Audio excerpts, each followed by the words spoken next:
안녕하십니까, 임정수 목사입니다. 오늘 목사님 궁금해요. 한번 이렇게 코너를 또 계속 진행하도록 하겠습니다. 1회 때 이 코너가 어떻게 만들어졌는지를 말씀을 드렸고, 제가 다시 반복하지는 않겠습니다. 여러분들도 신앙생활 하면서 궁금한 거 있으면 저에게 개인 카톡으로 주세요. 문자로 주시고, 그러면 제가 그것을 잘 정리해서 이런 시간을 통해서 또 짤막하게 좀 답변을 해드리도록 하겠습니다. 영상 보시고 그래도 의문이 또 안 풀리면 댓글 달아주세요. 또 그러면 또 제가 또 댓글 보고 또 영상 또 찍고 뭐 그렇게 합시다. 우리가 뭐 매일매일 해도 괜찮으니까. 오늘 두 번째 시간으로요, 이런 질문을 주셨습니다. 우리 피택자들이 먼저 제가 질문을 좀 달라고 해가지고 질문을 준 내용 중에 한 분인데요, 이런 질문이 있습니다. 제도권 밖의 이단도 이신칭의와 성삼위일체의 교리를 인정하면 구원에는 문제가 없을 수 있는지요? 아마도 이제 이단에 대해서 이단과 구원의 문제를 이제 질문을 하신 것 같아요. 그 중에서 이제 이신칭의 라고 하는 말을 쓰셨는데, 이신칭이라는 말은 다 아시죠? 믿음으로써 의롭다함을 얻는다. 믿음으로써 의롭다함을 얻는다라고 하는 것인데, 여기까지만 하면 뭐 이단은 아니죠. 근데 이제 이단이 무엇인가를 여러분이 조금 이해할 필요가 있겠다 싶어요. 이단은 지난번에 한번 제가 좀 말씀을 좀 드렸는데요. 이단은 크게 두 가지로 나눌 수가 있습니다. 하나는 교리적인 이단이 있어요. 교리적 이단. 뭐 이단이 당연히 다 교리에서 문제가 있으니까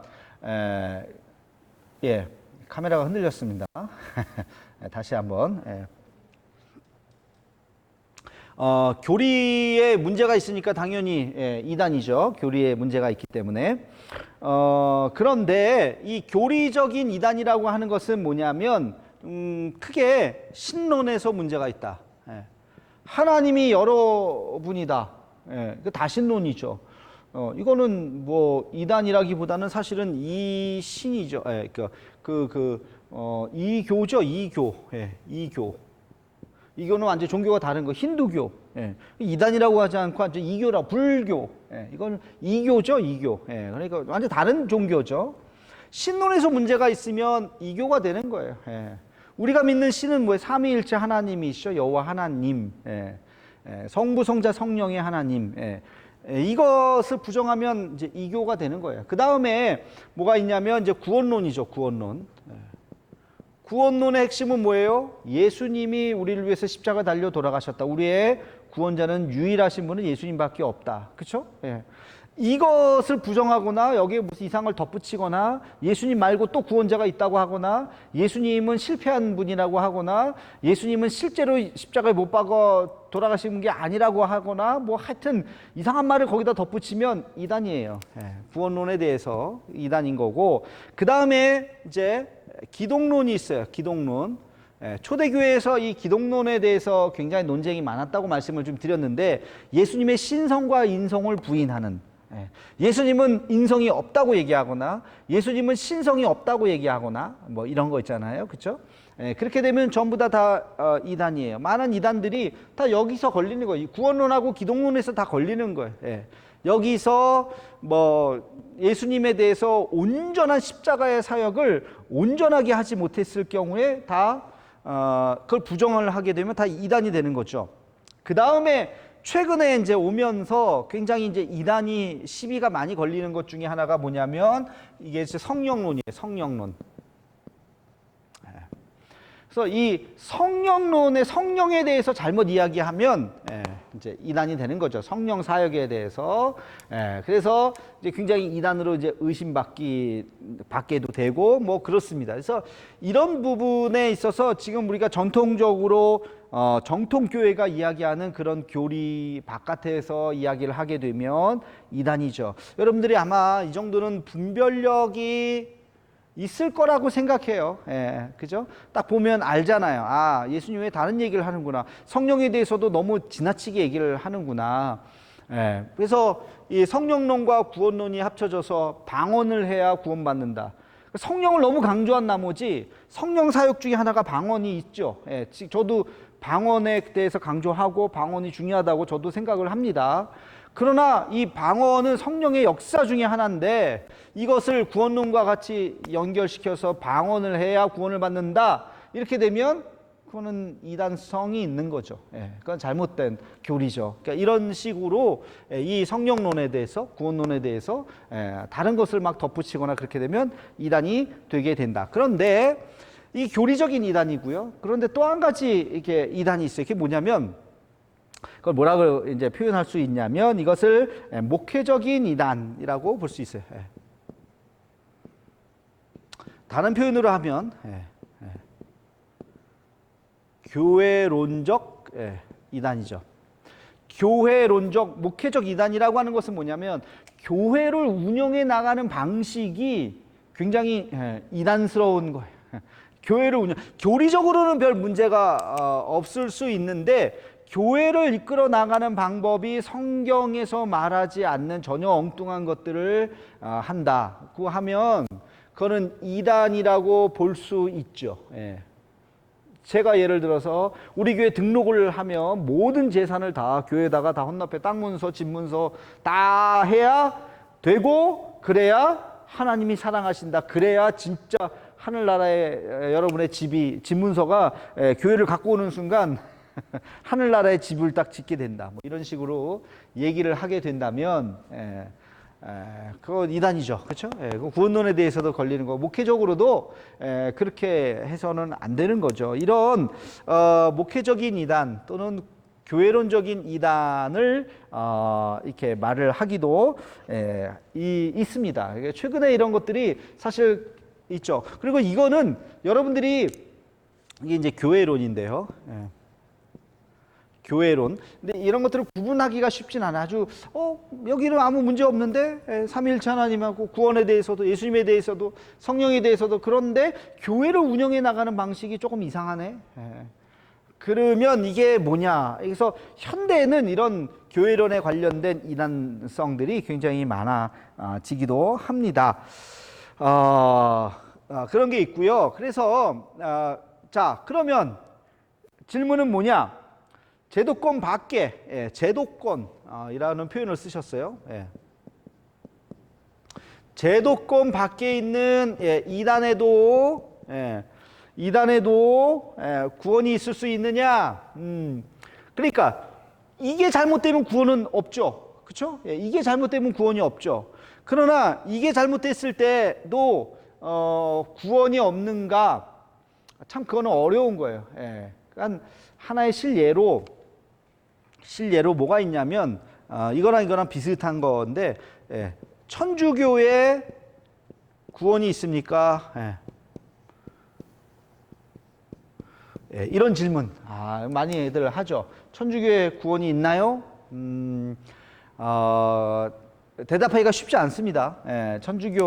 천주교는 교리가 우리랑 비슷하지만 조금 다른 것이 있어요. 조금 다른 게 있고 크게 다르지는 않습니다. 거기도 예수님 인정하고 삼위일체 하나님 다 인정하고 성령님 인정하고 십자가 사건 다 인정하고 다 그래. 성경 우리가 보는 성경하고 물론 거기는 외경도 덧붙여서 보지만 분명히 외경이라고 얘기하고 그 성경을 다 봅니다. 정경과 외경을 구분해서 다 보죠. 우리는 아예 안 보지만 다 비슷해요.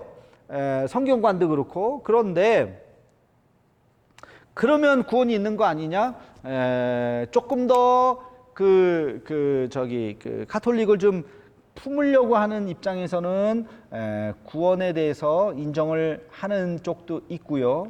보수적인 입장에서는 천주교회를 구원이 없다라고 단적으로 말하는 분들도 있습니다. 그래서 굉장히 이거는 신학적인 입장에 따라서 조금씩 좀 달라요. 그래서 좀 어렵다.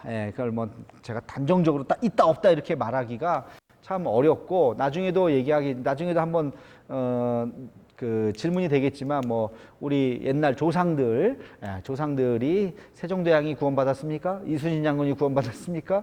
뭐 이런 질문하고도 어떻게 보면 좀 조금은 비슷할 수도 있는데요.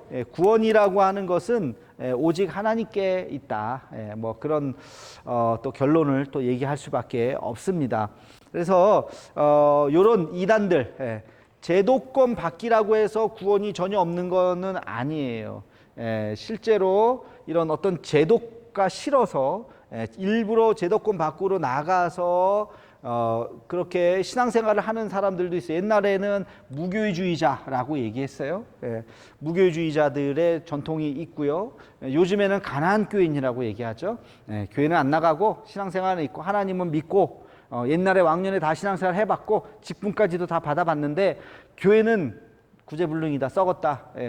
요즘같이 교회에 대해서 이미지가 좀 안 좋을 때 교회 밖을, 제도권 밖을 뛰쳐나가려고 하는 사람들이 있죠. 있죠. 교회 제도권 밖에는 그럼 구원이 아예 없느냐? 그렇지 않습니다. 오히려 종교개혁은 뭐였습니까? 제도권이 썩었기 때문에 아예 그냥 떨어져 나가서 또 하나의 새로운 제도를 만든 게 그게 종교개혁이잖아요. 이게 구교고 이게 신교가 된 거잖아요. 그죠? 개신교가 된 거잖아요. 그러니까 제도권이 절대냐? 그렇지는 않습니다. 그거는 그렇지 않아요. 그러나 제도권 밖으로 나가면 제어할 수가 없어요. 신학이라든지 이런 교리가 자기 멋대로 막 이상한 얘기를 해도 그걸 딱 제어를 할 수 있는 그런 장치가 없어요. 제도권 안에서는 그 장치가 있죠. 신학교도 있고 그러기 때문에 신학이라고 하는 것이 있기 때문에 그러나 이것을 벗어나는 순간 이단이 될 가능성이 굉장히 큰 거예요. 그런 문제가 있을 수 있다. 그래서 꼭 이 제도권이라고 하는 것이 꼭 뭐 그것이 꼭 정답은 아니다. 그러면서 이제 마지막으로 제가 그 얘기를 하나 좀 할게요. 정강훈 목사를 이제 한쪽에서는 이단이라고 얘기도 하고 뭐 그래요.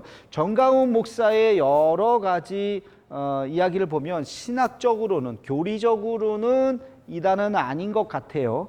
제가 잘 모르지만 그의 뭐 설교를 제가 뭐 처음부터까지 들어본 적은 없지만 이렇게 좀 보면 아마 지금까지 뭐 한국 교회 이제 많은 교회들 부흥회도 다니고 그러면서 신론, 구원론, 기독론, 성령론의 어떤 그 전통적인 신학에 대해서는 그것을 이단이라고 그 사람을 보지는 않습니다. 근데 뭐가 문제냐? 여기에서 목회적으로 해서 이단성이 있어요. 이거 이따가도 나중에도 어떤 분이 질문을 해서 제가 좀 더 덧붙여서 그때 얘기를 하게 될 텐데 여기에서 그러면 왜 이단성이 있느냐? 교회의 존재의 목적을 잃어버렸어요. 교회론을 벗어났단 말이에요. 교회 존재 목적이 뭔데? 교회 존재 목적이 뭡니까? 하나님 나라를 복음화시키고 복음을 전하는, 그렇죠? 전도를 하고 선교를 하고 이런 것을 위해서 교회를 쓰게 되는데 이분은 여기에서 이것을 벗어나서 이것을 정치 권력화했다는 거예요. 이것은 잘못된 거죠. 그래서 정치 권력을 이용하는데 교회를 이용해 버렸다. 그래서 이것은 그런 면에서 이단성이 있다. 그걸 교회라 그러고 교회의 이름으로 성도를 동원해서 정치적으로 자기가 이용을 하는 그런 것은 매우 잘못된 것이고 그것은 보기에 따라서 이단이라고 볼 수도 있다는 거죠. 교리적인 이단은 아닐지라도 아까 얘기했지만 목회적인 이단일 가능성이 있습니다. 이런 목회적인 이단들이 많아요. 최근에 많이 일어나요. 그래서 분별력이 참 필요합니다. 그래서 교회 역할이 무엇인지를 우리는 잘 알아야 돼요. 그래서 이 시대에 무엇이 교회인가, 어떤 것이 교회인가, 이것을 적용점은 다를 수 있지만 방향은 성경에서 말하는 교회를 우리가 잘 이해를 해야 되겠죠. 뭐 여기까지 좀 이해하겠습니다. 다시 한번 정리를 또 해보면 제도권 밖의 이단도 이신칭의와 성삼위 교리를 구분하면 구원에 문제가 있을 수 없나요? 구원에는 문제가 없을 수 있나요? 그러니까 제도권이 전부는 아니다. 제도권 밖에 구원이 있을 수 있지만 그러나 이단은 구원이 없겠죠. 이단은 여기서 예수님 말고 다른 사람이 구원자라고 말하는데 그거 어떻게 구원이 있을 수 있겠습니까? 하나님 외에 그 불교를 믿어도 다른 걸 믿어도 구원이 있다고 생각을 한다면 그건 이교지요. 종교다운주의도 마찬가지. 다 그런 것은 우리가 거기에도 구원이 있다고 보기는 어렵죠. 그걸 거기도 구원이 있다고 보면 그게 이제 종교다운주의죠. 그러니까 그거는 잘못된 것이고, 그러나 목회적인 이단에 있어서는 우리가 참 판단하기가 쉽지는 않다. 그래서 오늘날의 이 목회적인 이단들이 상당히 좀 많이 나타나고 있다. 여기까지. 제가 구원에 대해서 명쾌하게 말하기는 어렵습니다. 나중에도 말씀드리겠지만 구원은 하나님의 영역이죠. 오직 하나님의 영역이고, 교회 거꾸로 얘기해서 교회 다 나온다고 해서 다 구원받느냐, 또 그것도 또 아니잖아요. 그러니까 구원에 대해서는 참 쉽지는 않다. 그러나 오늘 말씀을 통해서 여러분들이 좀 분별할 수 있는 힘이 생겼으면 좋겠습니다. 자, 오늘 여기까지 하겠습니다. 감사합니다.